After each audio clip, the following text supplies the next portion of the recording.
আসসালামু আলাইকুম রহমতুল্লাহ বারকাত। সম্মানিত হাজী সাহেব বৃন্দ, মহান আল্লাহ সুবহানাহু ওয়া তাআলা এর কাছে আপনাদের জন্য দোয়া করি, আল্লাহ তাআলা যেন আপনাদের উমরা এবং সালাতুত তারাবিহ, কিয়ামুল লাইল, তেলাওয়াতুল কোরআন, আল আযকার এবং অন্যান্য ইবাদতগুলো কবুল করে নেন, আল্লাহুম্মা আমিন। সম্মানিত হাজী সাহেব বৃন্দ, আজকে থেকে কদরের রাত শুরু হলো এবং মোস্ট পটেনশিয়াল কদরের রাত কিন্তু আজকে 21শে রমাদান এর শুরুতে যে রাতটি আসে এটা হচ্ছে কদরের সর্বপ্রথম এবং সবচেয়ে গুরুত্বপূর্ণ একটি রাত। তো আমরা আল্লাহর রহমতে বাইতুল্লাহ আমরা কদরের এই শেষের 10 দিন এবং 10 রাত আমরা এখানে কাটানোর একটা সুযোগ আল্লাহ তাআলা মেহেরবানি করে আমাদেরকে দিয়েছেন। এটা আল্লাহর বিশাল মেহেরবানি। আল্লাহ যখন মেহেরবানি করেন তখন সেই মেহেরবানিগুলোকে বা আল্লাহর রহমতগুলোকে দুহাত ভরে গ্রহণ করতে হয়, উন্মুক্ত মনে এগুলোকে গ্রহণ করতে হয়। আদারওয়াইজ এটা একটা এক ধরনের অহংকার অথবা উদাসীনতা। আল্লাহ তাআলা উদাসীনদেরকে একেবারেই পছন্দ করেন না। যারা গাফেল, যারা মু'রিদ, তাদেরকে কোরআনে বারবার আল্লাহ তাআলা এদেরকে ডিসগ্রেস করেছেন, ডিটেস্ট করেছেন এবং তাদের দোষ বর্ণনা করেছেন বা তাদেরকে আল্লাহ তাআলা অপছন্দ করেন বলে জানিয়েছেন।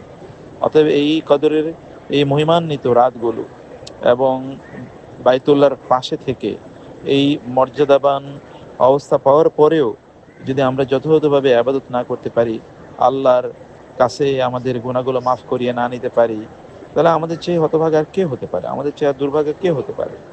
আল্লাহ অনুগ্রহ করে মেহেরবানি করে তার ঘরের কাছে আমাদেরকে নিয়ে আসলেন যেন আমরা গুনাহগুলো মাফ করে নিতে পারি, আমরা যেন তার প্রিয় বান্দা হতে পারি, আমরা যেন ইবাদতে অভ্যস্ত হতে পারি, আমাদের লাইফস্টাইলকে চেঞ্জ করতে পারি, রুটিনগুলো ঠিক করে নিতে পারি, আমরা যেন ভালো মানুষ হতে পারি, আমরা যেন জান্নাতে যেতে পারি, আমরা যেন গোটা জীবনকে আল্লাহর পছন্দ মতো পরিচালনা করতে পারি। সেই কারণে আল্লাহ তাআলা আমাদেরকে এখানে নিয়ে এসেছেন।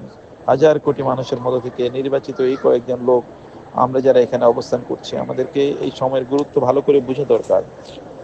আমার পক্ষ থেকে আমি আমার নিজকে এবং আপনাদের সবাইকে নাসিহা করছি যে আজকে থেকে কিয়ামুল লাইল, সালাতুত তারাবিহ, কোলাত, কোরআন তেলাওয়াত ইত্তেকারের মাধ্যমে আপনাদের সময়গুলো কাটাবেন।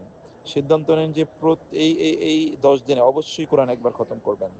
কোনো রাত আপনারা কিয়ামুল লাইল এবং সালাতুত তারাবি আদায় ছাড়া থাকবে না, লম্বা সময় জুড়ে পড়বেন। এই রাতগুলোতে একটু কম ঘুমানোর চেষ্টা করবেন। দিনের বেলা সময়টাকে একটু কোনোভাবে ম্যানেজ করে একটু ঘুমান, কম ঘুমান। এই সময়গুলোতে 10টা দিন এবং 10টা রাতে একটু কম ঘুমাবেন এবং আর নিজকে নিয়ে চিন্তা করুন, একটু ভাবুন যে আমরা অতীতের জীবনে কি কি গুনাহ করেছি, কি কি ভুল করেছি, কি কি অপরাধ করেছি, সেগুলোর জন্য অনুতপ্ত হওয়া এবং ভবিষ্যতে যেন এগুলো আবার না হয় সেইভাবে নিজকে প্রস্তুত করে নেওয়া, সেই সিদ্ধান্ত নেওয়া, এটি আমাদের জন্য জরুরি।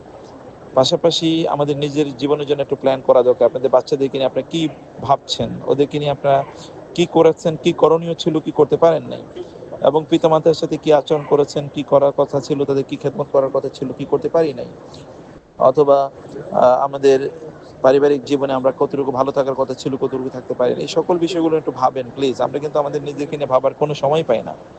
ফলে আমরা যে জীবন যাপন করছি, আজকে যদি আমি মারা যাই, তাহলে আমরা কি নিশ্চিত করে বলতে পারি যে আমরা জান্নাতে যাব?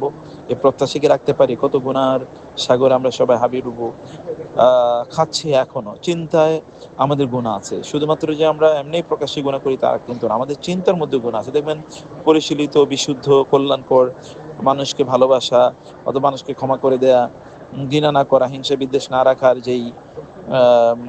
যেই অন্তর, এরকম অন্তর কিন্তু আমাদের তৈরি করতে আমরা হয়তোবা পারিনি। তো এই কারণে এই সময়গুলো থেকে এটা করে নেন। কি গুণ অর্জন করতে চান এই 10 দিনে, কি অভ্যাস তৈরি করতে চান যেগুলো আপনারা এরপরে কন্টিনিউ করবেন, এরকম কিছু করেন। ছোট করে করেন, যেমন প্রতিদিন কোরআন তেলাওয়াত করবেন, যেমন প্রতিদিন তাহাজ্জুদের নামাজ আদায় করবেন, এরকম কিছু অন্তত করেন। এমন কিছু জিনিস সেখান থেকে তৈরি করে আমাদের এগিয়ে যাওয়া দরকার। অতএব আমরা বলবো যে আপনাকে নাসিহা করব, আসর থেকে শুরু করে ফজর পর্যন্ত, প্রতিদিনের আসর থেকে শুরু করে ফজর পর্যন্ত এই সময়টুকু কোনোভাবেই যেন নষ্ট না হয়।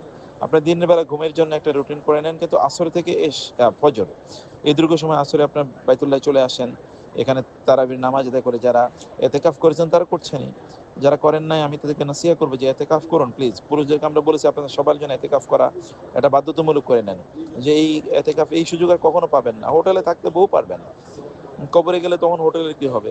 কবরে গেলে তো বিশাল বাড়ি গাড়ি, এত টাকা পয়সা, অট্টালিকার কি হবে? অতএব কবর যেন আপনার রাজপ্রাসাদের মতো হয়, সেটা এই দুনিয়া থেকে ইবাদতের মাধ্যমে অর্জন করে নিতে হয়, তখন আপনার কবরটা রাজপ্রাসাদ হবে। আর দুনিয়া যদি আপনি রাজপ্রাসাদ বানান, তখন আর কবর কে তৈরির জন্য যদি আমরা কাজ না করি, তাহলে কবর কিন্তু একটা ছোট্ট একটা জায়গা, তখন আমরা কিভাবে সেখানে থাকবো? সেখানে পোকামাকড়, অন্ধকারাচ্ছন্ন, সেখানে কেউ আমাদের ডাকও শুনবে না যে আমরা কি করছি, এমন একটা জায়গায় আমাদেরকে থাকতে হবে। সেই কারণে আপনি হোটেলের এই আরাম এর কথা এটা বাদ দেন। বাদ দিয়ে প্রয়োজনে এখানে যারা বোনেরা যাদের বলছি, আপনারা প্রয়োজনে এখানে এতেকাফ যদি না করতে পারেন, তাহলে আসরে ঢুকেন, কিছু খাবার নিয়ে আসেন, ইফতার তো এখানে করবেনই, সাহারি এখানে করবেন অতটুকু খাবার দিয়ে, এরপরে বাসায় চলে যাবেন ফজর নামাজ পড়ে, এরপরে ঘুমিয়ে আবার প্রতিদিন আসরে এভাবে চলে আসেন। বাইরে যারা এতেকাফ করতে পারেন তারা কমপক্ষে এভাবে আপনাদের সময়গুলো কাটান, মনোযোগ দিয়ে কথাগুলো শুনবেন এবং আমল করার চেষ্টা করবেন অনুগ্রহ করে। অন্যান্য কথা শুনেছি কান দিয়ে চলে গেছে এরকম করবেন না, নিজকে মনোযোগী বানান, নিজের উন্নয়নের জন্য কাজ করেন, নিজের জন্য কাজ করেন, নিজের কল্যাণের জন্য কাজ করেন, নিজকে নিয়ে ভাবেন, প্লিজ নিজকে রক্ষা করেন। কেউ আপনাকে রক্ষা করতে আসবে না, কেউ আপনাকে বাঁচাতে আসবে না। দুনিয়াতেই তো বিপদে আসলে পড়ে গেলে অন্যরা আমাদেরকে বলে যায়, আর মারা যাওয়ার পর যারা আমাদের কথাগুলো মুহূর্তের মধ্যে ভুলে যাবে, তারা আমাদের কি রক্ষা করতে পারবে? যারা নিজেদেরকে রক্ষা করতে পারবে না, তারা কিভাবে আমাদেরকে রক্ষা করবে?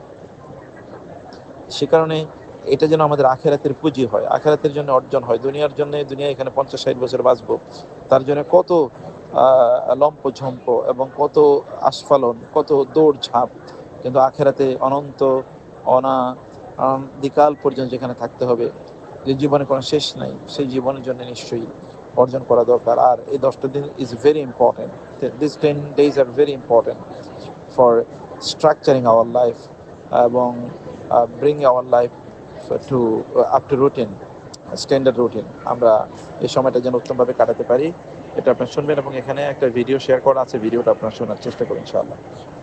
হাযা ওয়া সাল্লাল্লাহু সুবহানাহু ওয়া তাআলা নবিয়ানা মুহাম্মদ ওয়া আলিহি ওয়া সাহবিহি আজমাইন। ওয়া আসসালামু আলাইকুম ওয়া রাহমাতুল্লাহি ওয়া বারাকাতুহু।